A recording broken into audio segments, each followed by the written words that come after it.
following is a presentation of WLCN 96.3 FM and WLCNonline.com.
Session, so it's convoluted, it's confusing, and quite frankly, it's a gigantic waste of time. So when you could be out fighting crime and so forth, instead you're wading through paperwork and trying to interpret laws. Correct. All sorts of bureaucracy at its finest. Red tape. Yes, red tape. So do we have any idea how things are going to look come January 1st as far as what the sort of the ground rules are going to be for this? Well, what I've seen in the news and open public comments by state legislators, no cash bail is still going to be in effect. However, they have changed some things in this recent fall veto session with regards to adding what they've added to the amount of detainable offenses, meaning if you if a person commits this crime, how long or if they will be detained by a judge. It adds various offenses to the detention net with the underlying theme of detaining people who pose a danger and release people who do not. It adds to the non-probational felonies with a higher burden of drug offenses involving intent to distribute, forcible felonies with clarifying language on the definition. Hate crimes weren't in that before. Now they are a detainable offense. Attempts at crimes that otherwise were detainable. A few serious crimes that don't fall under those categories, such as aggravated DUI, causing great bodily harm, and felony animal torture.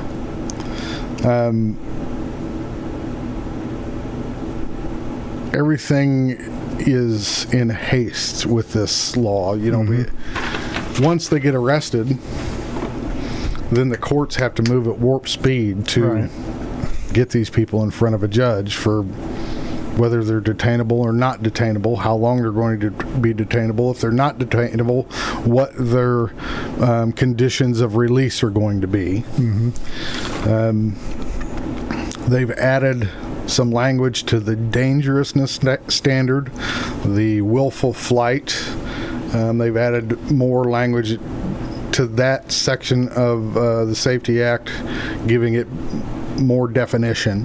The public defender to support prompt remote hearings. That's an option now. Before, in the old law, before this veto session came to be, there weren't going to be any warrants.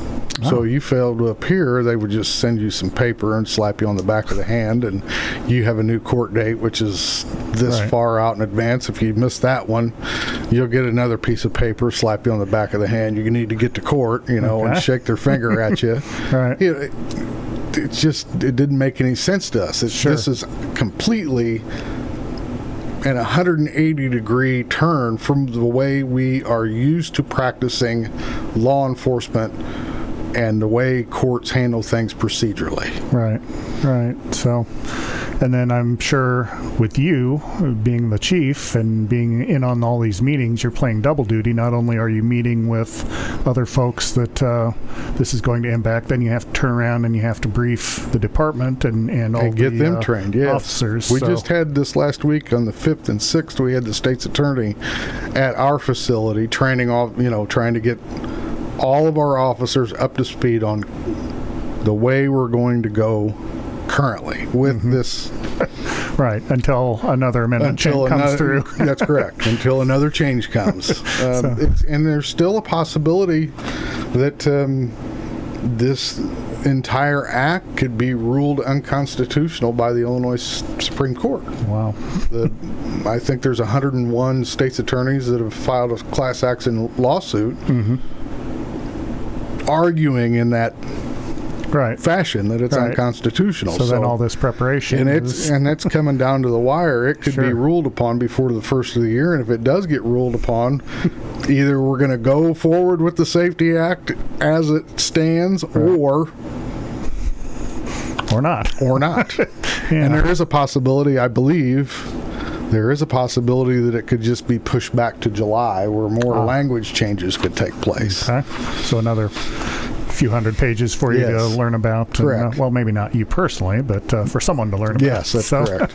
So our guest is Matt Vlahovich, the Chief of Police of the City of Lincoln. 217-648-5510 is the number to call if you have any questions about the Safety Act or about the local police law enforcement in general. Feel free to give us a call, or you can send us an email, 4pm411@wlcnonline.com.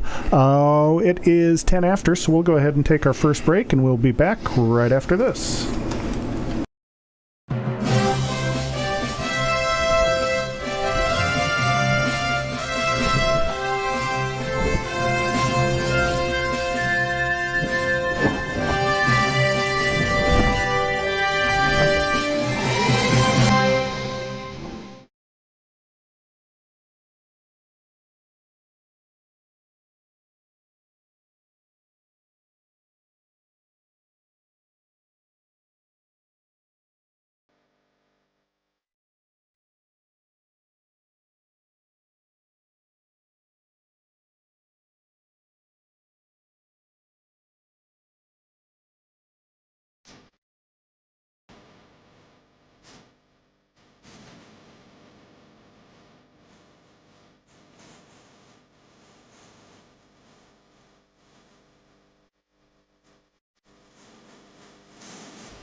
On the 4 p.m. 411, our guest is Matt Vlahovich, the police chief for the city of Lincoln. Once again, 217-648-5510. We spent the first third of our program talking about the Safety Act. I had Mayor Welch out here, was our guest last week, and he was telling me that there were some changes coming at the police department, and that there had been some talk about upgrading internet storage because of some of the requirements of the Safety Act, and you and I were talking about that off air. Body cameras now are going to be a factor or play into that as well. So you mentioned there was some language with that in the Safety Act as well. Yes, originally they're now the state of Illinois is going to require every law enforcement agency in the state by January 1st of 2025 to have and implement body-worn cameras for every officer. With the language of the law, the way it was originally written back in January of 2021, again, a lot of ambiguity, conflicting language, confusing language, and to the point where officers are required to have body-worn cameras to start the recording at the time a call for service is dispatched, and not turning it off until the call for service is complete in its entirety. Oh, wow. So you can imagine, you get on a lengthy call. Sure. There could be 4, 5, 6 hours of nonstop footage. And then they had written in the law that officers were not allowed to review it prior to writing their own report. Okay. How could you completely and write a report? Sometimes it's required to be almost verbatim from memory. Right. Yeah, especially if it's a 6-hour stretch like that or something. Yes, that's correct. So now they've changed a few things where they've taken that ambiguity out, where you can review your own body-worn camera footage. The other thing with body-worn cameras, they're very expensive. They're a high-tech piece of equipment. And with video storage, you have to have a lot of storage. Most of it's going to be cloud-based. However, it still takes up a lot of storage. It's expensive. The cameras themselves are expensive. We used to, when on occasion the state and the feds would allocate grant money for squad car cameras and body-worn cameras. Okay. We were granted a few years ago for squad car cameras, but they didn't allocate the money for installation or the storage of the videos. Right. You just got the camera. So you were responsible now with this new, or I should say with this third trailer bill, they're going to allocate that grant money can be used towards the storage. Okay. So with the body-worn camera implementation, which is coming real soon, within the next couple months, we're having to upgrade our internet service at the police department to handle that transfer from the body-worn camera to the cloud, and then be able to transfer those videos to the prosecuting attorney. Wow. So a lot of upgrades, a lot of jingle. Unfunded mandates. Unfunded mandates. Just exactly. We know we know what that means, and we've seen it all too often, correct? Exactly. Yes. Exactly. So here you need to do this, but you got to figure out how to pay for it. Just exactly.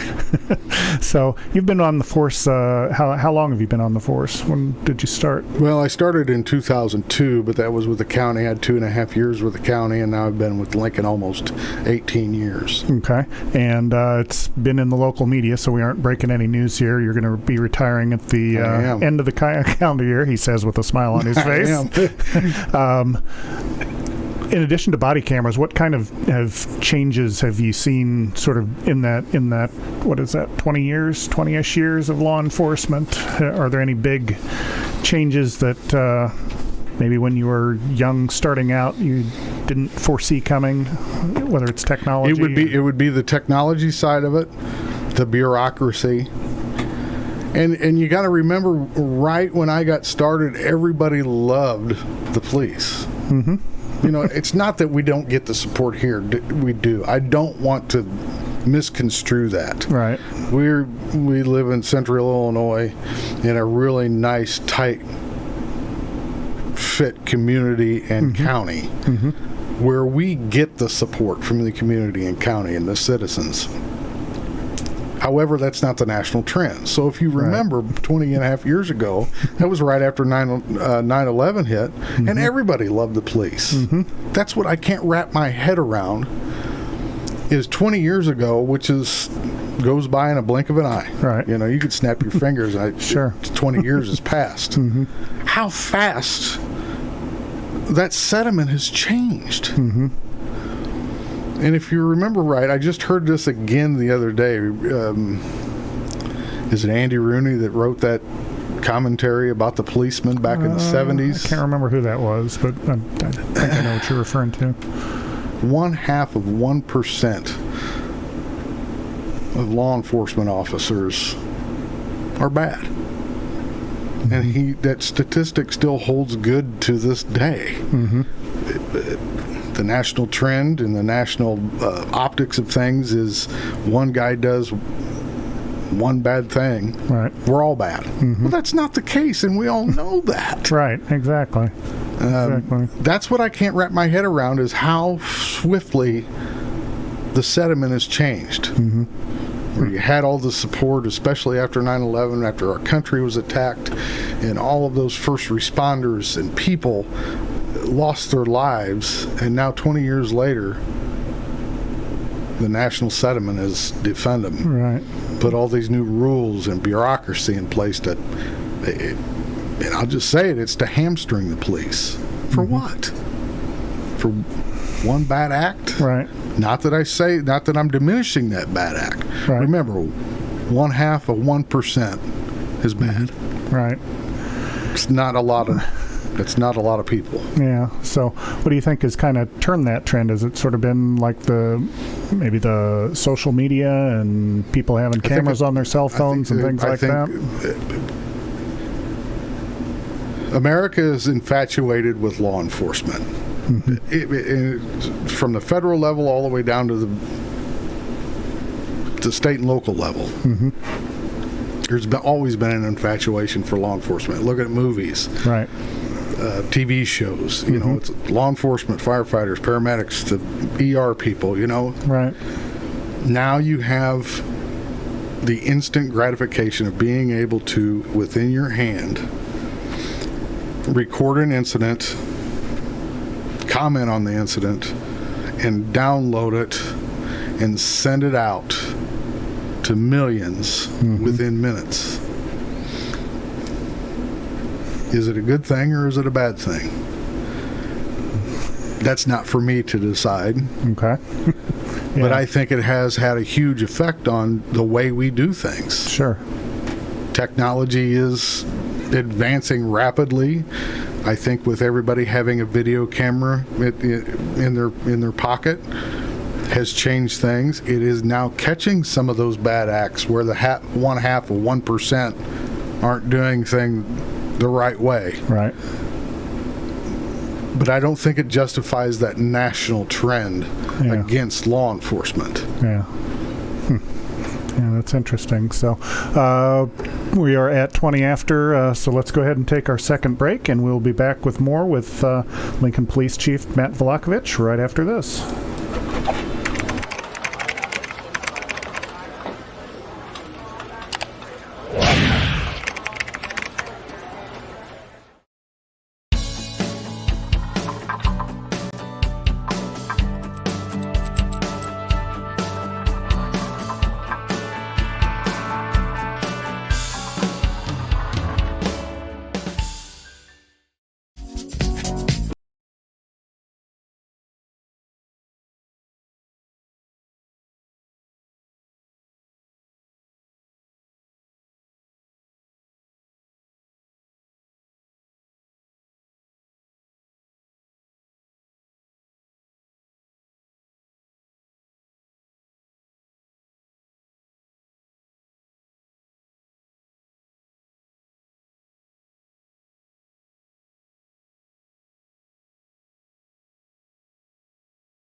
If you love them enough to crawl into a play place to get them to come down, then surely you'll check nhtsa.gov/the right seat to make sure they're in the right car seat.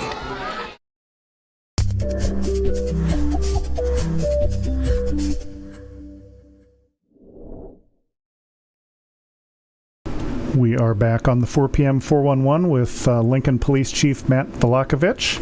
And once again, if you have questions, comments, would like to wish him well as he is riding off into the sunset here this year, 217-648-5510, the number to call. Be sure to tune in next week on the 4 p.m. 411. We will have Whitney Ortiz, who is the tourism director for the city of Atlanta.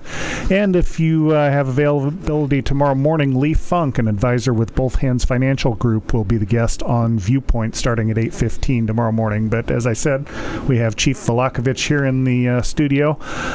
Talked about you're going to be retiring at the end of the year. We talked about some of the challenges. What has been some of the more rewarding aspects to your time in law enforcement? It's the people. It's the people you come in contact, the relationships that you build, the community that you serve, the problem solving. And it doesn't matter whether it's something serious or something that somebody might view as being minute. Mm-hmm. That's what cops are. They're simply problem solvers, day-to-day problem solvers. And if you can make that piece, solve their problems, and move on to the next one, very gratifying. Okay.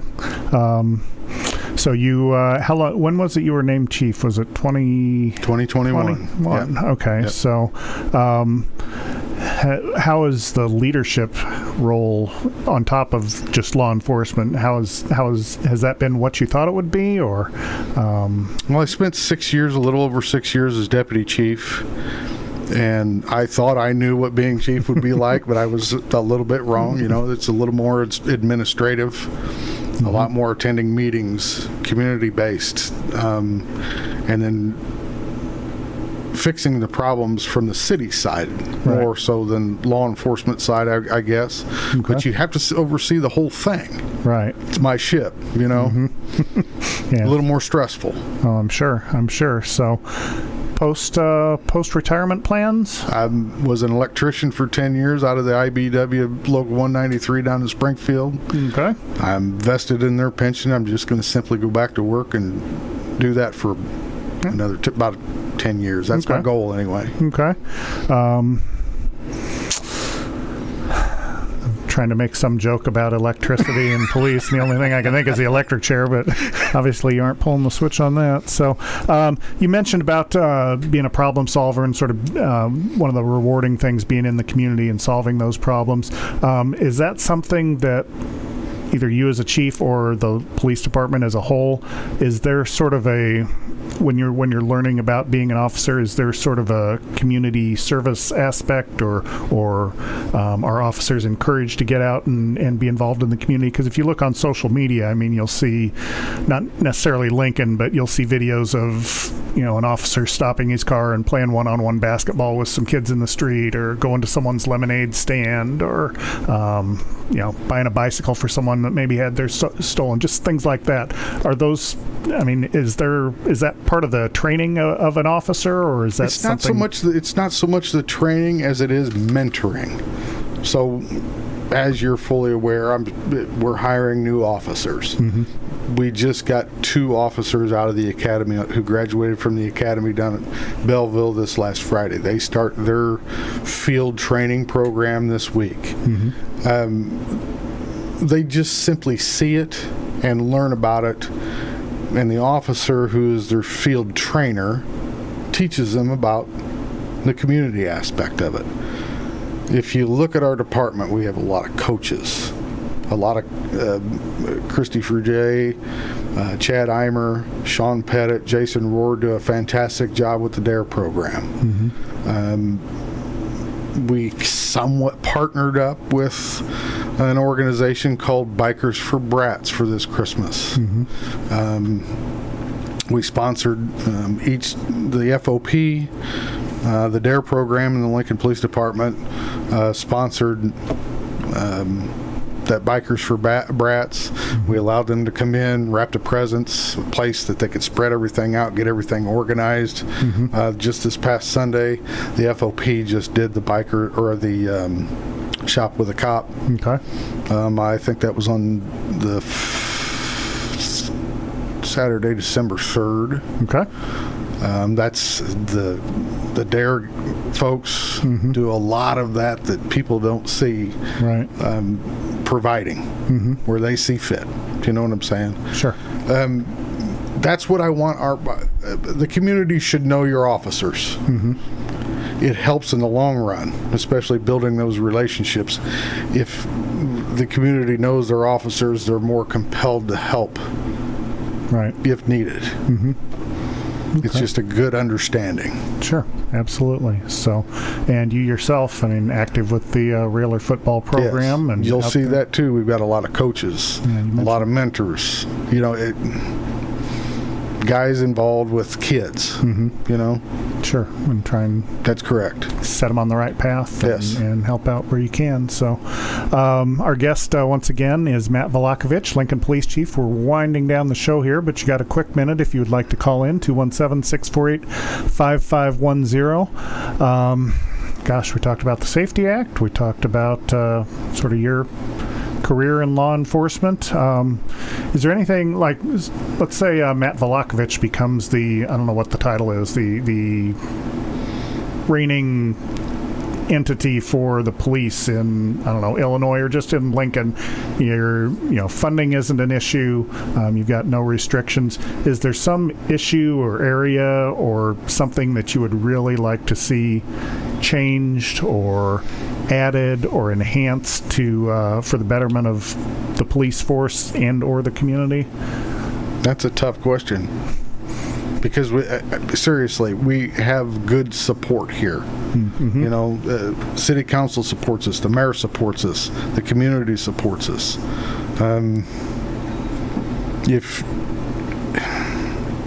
If I had it my way, the Safety Act would be repealed. Okay. Well, you still might get your way. That would be my magic wand. Okay. All right. And so we've been talking about that. And so folks have questions about the Safety Act. Is it fair to give the police department a call? Should Sure. I call the state's attorney? That too. Okay. Just because you folks the state's attorney, the police department, Logan County Sheriff's Office, the circuit clerk's office. Yeah, because we get, I mean, obviously we can get information through the news, but That's you correct. folks are there in the trenches knowing what the latest updates and things are. So, and what is the police department phone number? 217-732-2151. 2151, okay. Well, it is 4:30, so we will thank you for being here, Mr. Vlahovich. Wish you well in Mr. your Kirby. retirement, in your golden years. Appreciate that, yeah. Sure thing. So, as I mentioned, next week, Whitney Ortiz with the Atlanta Tourism Department will be with us, and tomorrow morning at 8:15 on Viewpoint, Lee Funk, an advisor with Both Hands Financial Group, will be here. But for now, this is the 4 p.m. 411. Thank you again to Matt Vlahovich. I'm Lloyd Kirby. Thanks for listening. The preceding program is a presentation of WLCN 96.3 FM and WLCNonline.com.